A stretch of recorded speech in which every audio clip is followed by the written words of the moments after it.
Welcome to the George Orwell summarised badly channel. Okay,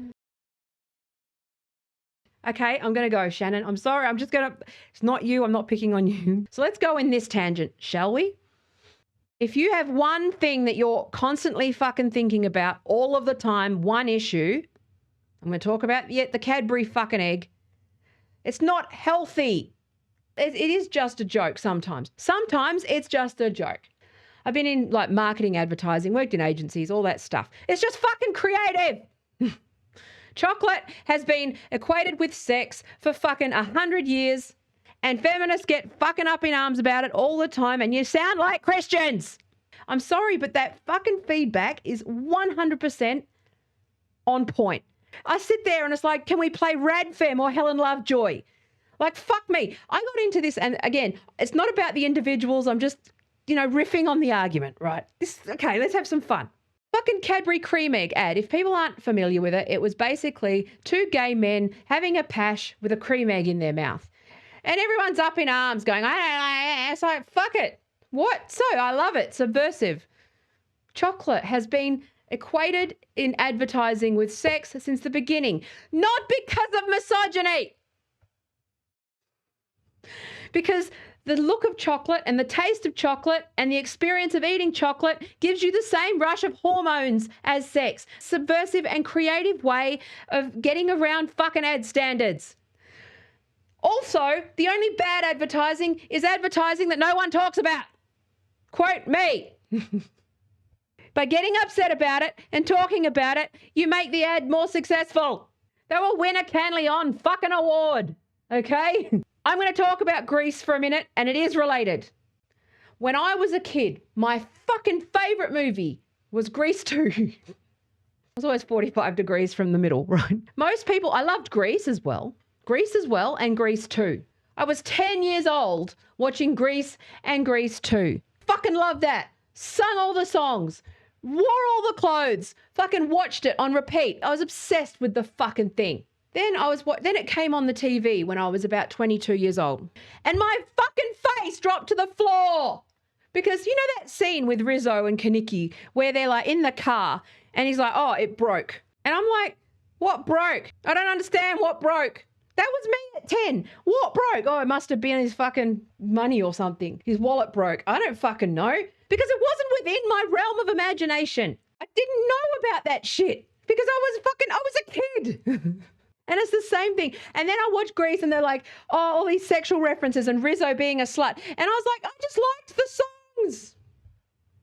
I watched that thing. If anyone was going to be fucking turned into a condom breaking, Ferris wheel riding, fucking tight clothes, changing for a man, woman, it would have been me. Because I fucking watched that thing 100,000 times. And it didn't do anything. I just watched it because I like the fucking songs.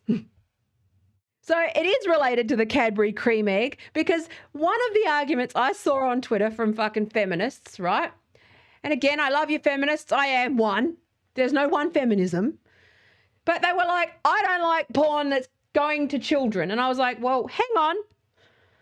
It's not marketed to children, clearly. First of all, there's ad standards around advertising to children. I don't know about the UK, but in Australia, you can't advertise junk food to children during the day or during those hours, okay?